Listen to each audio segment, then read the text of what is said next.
pagi hari ini semuanya? Alhamdulillah, luar biasa, Allahu Akbar. Yes, ya.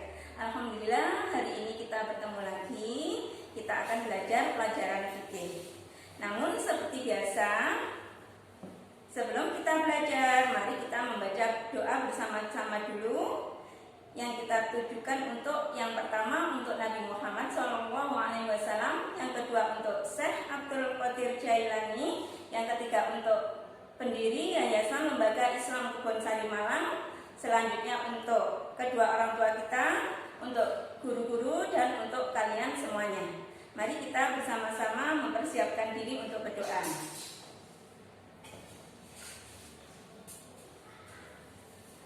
Sikat berdoa. Tangan diangkat, tundukkan kepala, pejamkan mata, berdoa mulai. A'udzubillahi minasyaitonirrajim. Bismillahirrahmanirrahim. Alhamdulillahi rabbil alamin.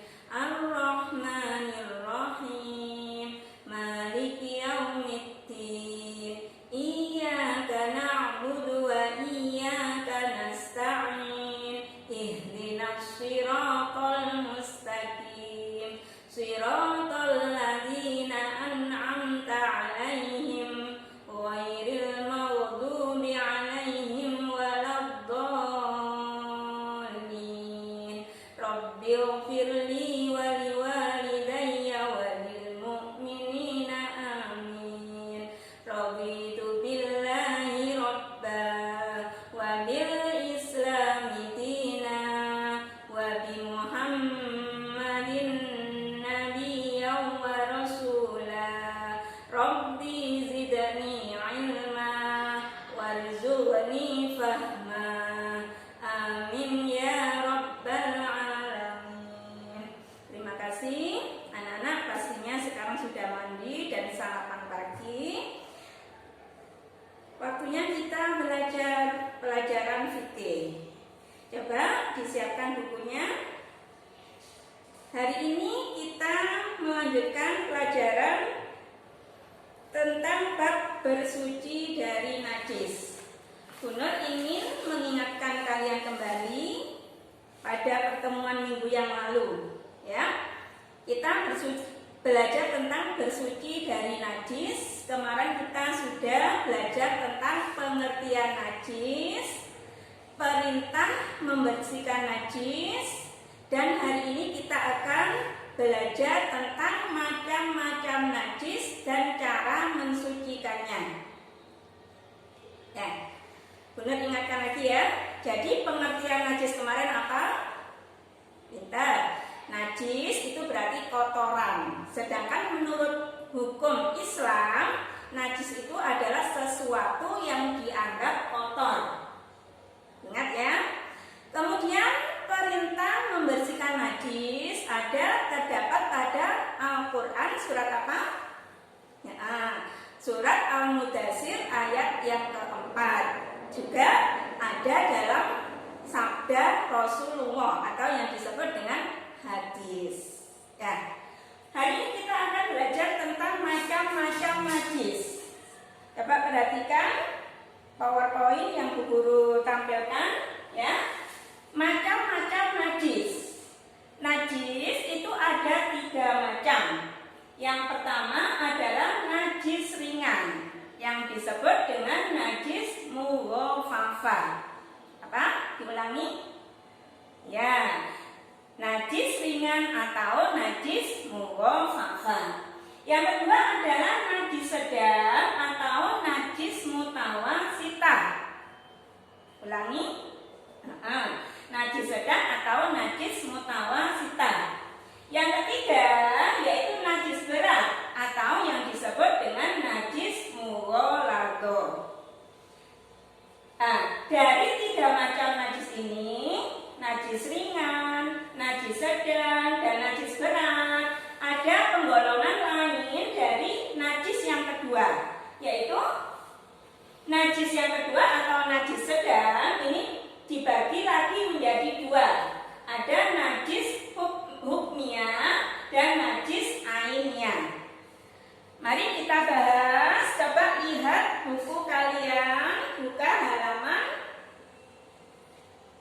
53. Sudah disiapkan? Ya. Najis ringan atau najis mughallazah. Ya. Kemudian najis mutawasitah atau najis sedang, dan yang ketiga adalah najis mughalladzah atau najis berat. Baik, lanjut ya. Sekarang apa saja yang termasuk najis dan bagaimana cara mensucikannya? Perhatikan. Di sini kita akan membahas satu persatu. Yang pertama adalah najis ringan atau disebut najis mughallazah. Perhatikan buku kalian, di sini ada keterangan ya. Najis mughallazah adalah najis yang berasal dari kencing bayi laki-laki yang hanya minum ASI. Ya. Adik yang baru lahir berjenis kelamin laki-laki yang hanya minum air susu ibu saja. Jadi belum makan bubur, belum makan pisang ya. Najisnya, kencingnya atau kotorannya itu disebut dengan najis ringan. Ya. Kalau kalian punya adik yang baru lahir yang hanya minum susu ibu saja, maka kotorannya itu disebut dengan najis ringan atau najis mughallazah. Terus bagaimana cara mensucikannya? Ya, di buku kalian coba perhatikan halaman 54, cara membersihkan najis mughallazah atau najis ringan. Yang pertama, najis itu dilap atau dihilangkan terlebih dahulu. Ya. Kemudian memercikan air ke tempat yang terkena najis tersebut. Biasanya kan najis ada warnanya. Kalau pipis biasanya warnanya apa? Ya, kuning ya. Kalau kotorannya adik yang baru lahir biasanya warnanya hijau. Berarti kan bisa terlihat, ya kan? Nah, setelah memercikan kepada bagian yang terkena najis tersebut, selanjutnya dilap hingga kering. Atau lebih enaknya dicuci gitu ya, dicuci. Nah, kemudian yang kedua adalah najis sedang. Lihat buku kalian, najis sedang itu disebut najis mutawasitah. Najis mutawasitah adalah najis yang berasal dari air kencing, selain yang disebut dalam najis mughallazah. Apa maksudnya? Maksudnya adalah selain dari yang hanya minum air susu tadi, bayinya sudah misalnya ya, sudah makan bubur tadi, sudah makan pisang. Lah, itu najisnya beda dengan anak yang baru lahir tadi yang hanya minum air susu ibu. Kalau sudah makan bubur, sudah minum makan pisang, itu najisnya menjadi najis sedang, bukan lagi najis ringan. Bisa membedakan ya nak ya? Yang lainnya, benda yang termasuk najis sedang, contohnya adalah kotoran manusia maupun kotoran hewan. Kemudian darah, nanah, muntah. Nah, itu yang disebutkan guru tadi termasuk najis sedang atau najis mutawasitah. Cara mensucikannya bagaimana? Dicuci dengan menggunakan sabun dan dibilas sampai tidak ada baunya, warnanya, dan rasanya. Kalau misalnya kita bepergian, ya biasanya naik bis atau naik kereta api, kan ada yang mabuk seperti dia, kemudian muntah-muntah. Nah, bau muntahan itu berbau apa enggak ya? Bau kan ya, biasanya baunya pecut kan ya. Bau benda yang terkena muntahan tadi itu adalah benda tersebut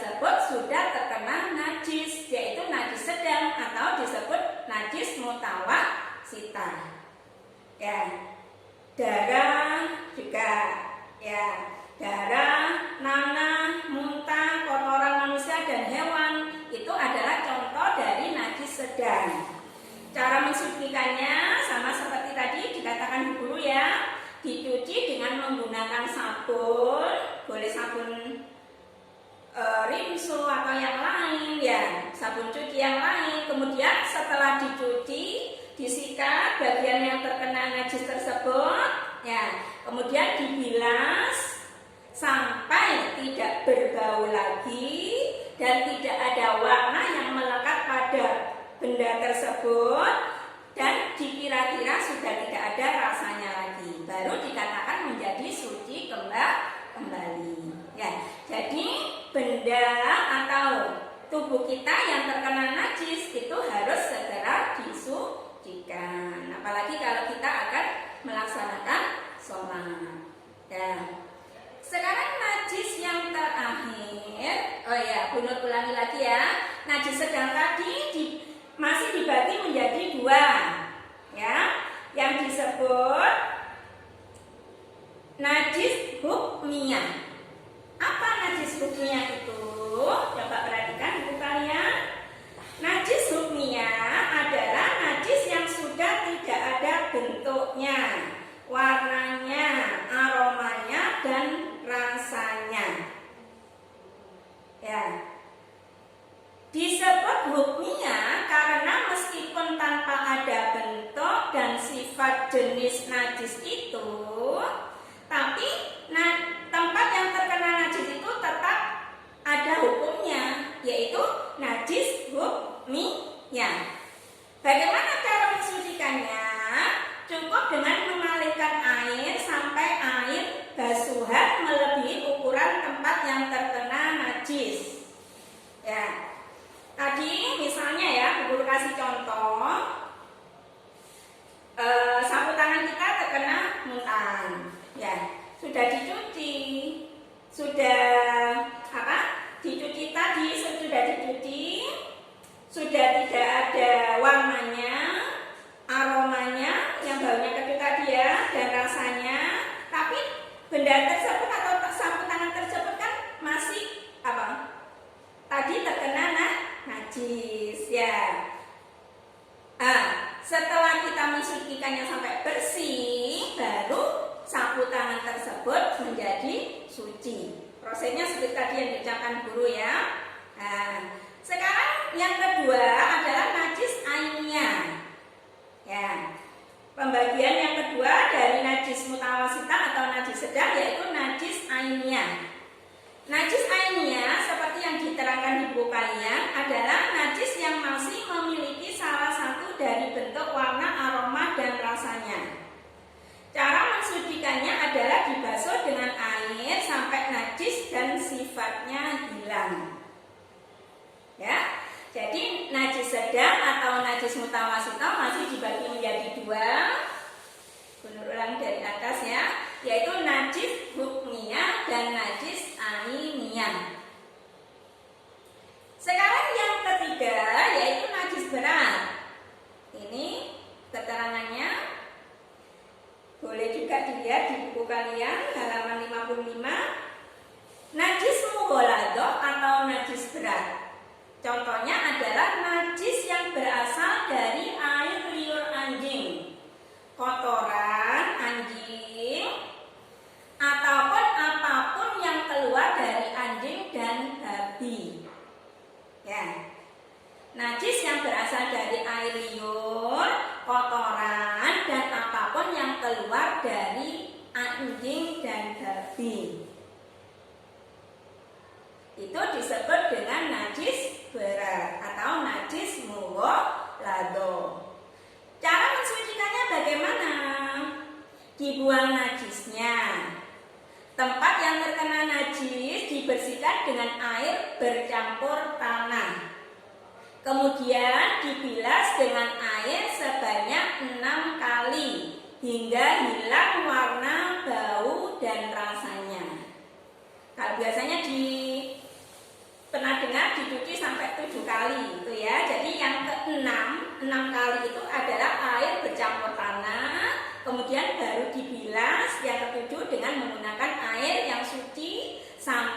bilang kira-kira warnanya, bau, dan rasanya. Sudah paham ya Nek ya? Dari sini? Nah, sebelum Bu Guru akhiri, Bu Guru ingin memberi rangkuman lagi bahwa hari ini kita sudah belajar 3 macam najis, yaitu najis ringan atau disebut najis mughallazah, najis sedang atau disebut najis mutawasita, yang dibagi lagi menjadi najis hukmiyah dan najis ainiyah. Sedangkan yang ketiga yaitu najis berat dan atau disebut dengan najis mughallazah. Cara mensucikan najis ringan, macam dari najis ringan contohnya adalah tadi kotoran atau air kencing bayi laki-laki yang hanya minum ASI. Sedangkan kalau sudah makan bubur atau sudah pisang, itu najisnya berubah menjadi najis sedang. Cara mensucikannya tadi adalah dibersihkan dulu benda yang terkena najis, kemudian dicuci dengan sabun, dibilas hingga tidak ada bau, warna, dan rasanya. Sedangkan yang ketiga yaitu najis berat atau mughallazah. Contohnya adalah najis yang berasal dari air liur, kotoran, dan apapun yang keluar dari anjing dan babi. Cara mensucikannya adalah dibuang najisnya dulu. Kemudian tempat yang terkena najis dibersihkan dengan air bercampur tanah 6 kali sampai kemudian dibilas dengan air sampai hilang warna, bau, dan rasanya. Sekian pembahasan kita pada pagi hari ini. Semoga apa yang disampaikan Bu Guru bisa kalian pahami. Untuk lebih jelasnya kalian bisa membuka lagi buku fikih ya. Nanti kalau ada pertanyaan boleh menghubungi Bu Guru kembali ya. Selesai belajar kita fikih, bersuci dari najis tadi, 3 macam najis dan cara mensucikannya. Semoga apa yang kita pelajari pada pagi hari ini mendapatkan manfaat. Amin ya. Sebagai penutup pertemuan kita, mari kita membaca doa terlebih dahulu. Ya. Sikap berdoa, tangan diangkat, tundukkan kepala, pejamkan mata, berdoa mulai. A'udzubillahi minasyaitonir rajim. Bismillahirrahmanirrahim. Wal 'asri innal insana lafi khusrin illa alladzina amanu wa 'amilus sholihati wa tawasaw bil haqqi wa tawasaw bis sabr. Walhamdulillahi rabbil alamin. Ya, Bu Guru akhir sekian. Tetap jaga kesehatan. Jangan lupa membantu orang tua. Assalamualaikum warahmatullahi wabarakatuh.